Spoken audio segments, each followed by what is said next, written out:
My biggest fear would be when the first comes and I don't get the rent. I found that my tenant had dumped concrete down my toilet. Can you believe Fair Housing fined me $5,000 for that? How do you onboard your tenants? What do you do? I don't even know if I do it right. If you're a landlord, don't just rent, rent perfect. The Rent Perfect podcast with property expert and private investigator, David Pickron. Well, hello. We're here again. Scotty, how are you doing today? Doing great. We're here on the Rent Perfect podcast, so you're in the right place. If that's what you're looking for, go ahead and subscribe and hit us up down there. Looking to build those numbers so we can help all the landlords around the country manage their properties and really make more money, have more time, which means more vacations and more fun times and doing what you want to do. The good life. The good life. Hey, we get calls all the time. Have a lot of conversations with landlords, and I had a call this week and said, Dave, I understand you're a private investigator by watching and listening and reading your articles. What does a showing look like for you? What kind of questions do you ask? What do you do? Because we teach here to be objective in your criteria. So you have a criteria, you have a definitive, you cannot live here if you've had a felony within the last 5 years or 7 years or misdemeanor, your credit's at a certain place, and we have a really strict written criteria. So why then do we even ask any questions, when we go and show the property and get to know people, if we can't use any of their answers and we have to be completely objective to the criteria?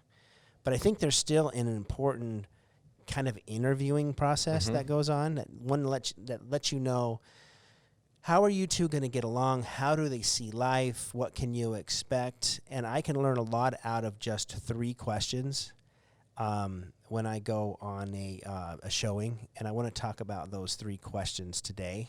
Right. So, and I think sometimes that criteria is a very close-ended thing.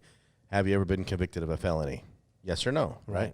You don't say, and what felony was it? And when was it? And what did you do? And give me the gory details. I mean, most of our criteria stuff is pretty strict, closed-ended questions. So if I'm meeting you at a property to show you a property, and I'm like, hey, Scott, how you doing? Have you ever had a felony? Yes. Yeah. I start asking those criteria questions. Right. It's going to get a little bit. It gets real weird, awkward, right? and scary real quick. Yeah. So why don't I ask some questions that kind of maybe get us talking about something, and maybe we can naturally get there or not get there. It just all depends. But I have 3 questions that I really try to cover, 3 topics. And so I want you to keep in mind these 3 things in your head, because these are going to at least be like conversation starters. They're going to be open-ended questions, unlike the, hey, are you a criminal, yes or no? Right? That's closed-ended. We're just going to be open-ended questions. So the first one I'd like to ask is, hey, just out of curiosity, what are you going to miss if you move into here from your current rental? What are you going to miss about what you have now?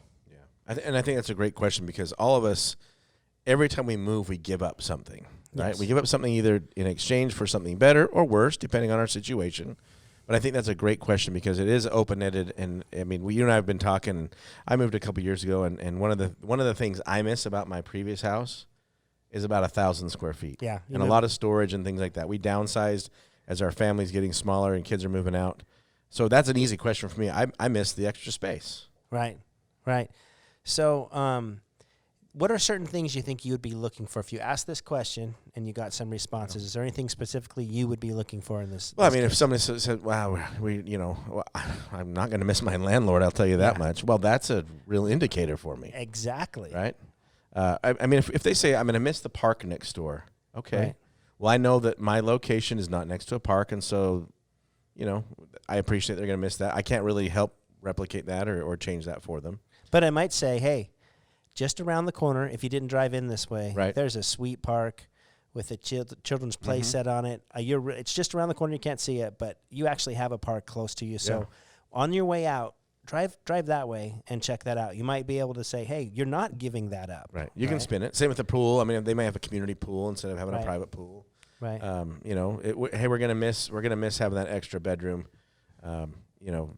We use that as kind of a home office, or when mom comes to town, that's our mother-in-law suite, or Yeah, Right. so I think that's a great question to lead off with. Right. And you could say, hey, I like in this house because this little corner over here, you actually could turn into a little office and actually use an office. Or, I mean, you could sit there and sell your property to them based on what they think that they're giving up. And you might convince them you're not really giving that up. Yep. Things like, we just had the best neighbors. Oh, let me tell you, this neighborhood right here has some really good people in it. John next door, da-da-da. I mean, there's just a great way to say, hey, where are you at right now in your current rental? Because I kind of want to know, why are you leaving, right? Why are you leaving? I want to know that. Without asking explicitly, why are you leaving? Right. I want to know, is it been so great? I want to say, man, if it's so great, then I can ask the question after we've had this conversation. Man, that sounds like it's your ideal place to live. Why would you leave? Well, the landlord's raising the rent, I got another job. Mm-hmm. You could just start having this conversation. Yeah. So it comes really, really natural to talk about their past rental. And I'd spin it in a, what did you like about it versus what didn't you like about it? I want you to start talking about, I'm going to give you every opportunity to tell me how great it was. But you're also going to tell me a little bit about the negative side of it too. For sure, yeah. And you might find that out, and that's why they're moving. They're moving. So, I also want to know, after I walk around with them and show them my rental, I want to say, what do you like about this place? That's my second question. Okay, what do you like about this place? Oh, well, I like the open floor plan. The other house was kind of choppy, and the living area was kind of small, and here the kitchen and the family room are all together. And okay, great. Or I like how close it is to the school. My kids can walk to school. There's so many things that you can learn. If they say, whatever, I don't know, you can tell they're not super excited about your home. And we always talk about that 5-year renter here, Right. 5-year renter's worth $120,000. I want someone who's super excited about moving in, and I'm looking for that. Now, if they say I want to apply and they're ho-hum about my property and want to apply, they got to pass the criteria. We're going to go down the criteria and look at it. But I'm hoping I get some excitement about this property because I want them to stay for a while. Yeah. And as a reformed real estate agent, which I've shared here before, that is a question I always ask people as we're showing a home. What do you love about this place? And it helps them to kind of recognize that, okay, there are things, obviously there are things I should love about it, right? Because that's in a personal conversation, we want to make the other person happy. So there are things where maybe they have to dig a little bit, but go, let me look around here. I love that it's a north-south exposure. I mean, whatever, but we do want to get them positive about that property because that's how we help get them committed to moving in. You have granite countertops. You have stainless steel appliances. This is a 4-bedroom. I'm coming from a 3-bedroom. You have a bigger backyard. I mean, we want to know what gets them excited to do that. For sure. And number 3, Scotty, take it away. What would you ask the third question? So without asking it specifically, right, but I mean, really just kind of saying, I want to help out my tenants. I'm a landlord, and if I help out my tenants and they're happy with me, then they want to stay with me. They're that 5-year renter, right? Right. So one of the questions I would weave in is, so what do you do for a living? Right. That's an easy question, right? And most people like to talk about themselves, and so what do you do for a living? I'm not asking how much money you make, but I am asking, like, what do you do for a living? Because I want to help, I tell my tenant, I love to help connect my tenants with other people that I know. I know a lot of people, a lot of people. Right. Oh, you're a pool guy. Awesome. Right. I have 5 other rentals that have pools in them. Right. We should get together and talk about, what you could do for me on those. Right. Or I've got friends, or you're a plumber, or you're a technician of some sort, right? I mean, how can I help my tenant be successful and be his advocate? Right. Right. Right. And then he's going to tell you all about his job. Yep. Maybe what he likes about it, what he doesn't like, how long he's been doing it. You might even get into how much he makes. And you're having this all in just a normal, natural conversation without being the inquisitive landlord who's interviewing. You don't have a clipboard out and you're taking notes of he works at Steve's Auto Body. Okay. And, And you might say, hey, I really like to help my tenants in any way I can. Where do you work? Maybe I can send you work that way. Maybe they say, well, I work at Walmart. Oh, I already help you out. I go there quite a bit. Yeah. But, still kind of helps you, really in a roundabout way say, where do you work without saying it that directly. Like, are you gainfully employed without asking that? Right. Yeah.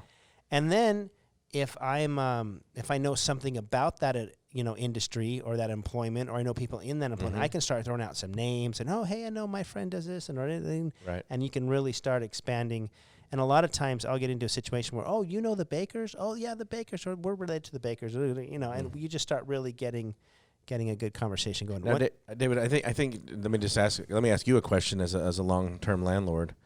The more that you're connected to your tenant, do they take better care of your property?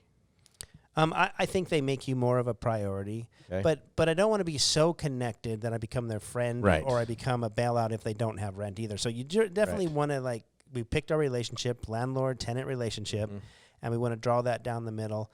But I think when they know that I know people, they know there's a reputation out there, and they want to make sure that I'm happy, so their reputation doesn't get ruined with the mutual friends. Yeah, that's kind of where I was going with it. Yeah. Right. So. Anyway, so those are really the three questions that I really cover as I do a walkthrough and show the property and kind of just have this normal, natural conversation with them. It helps me just know where I stand.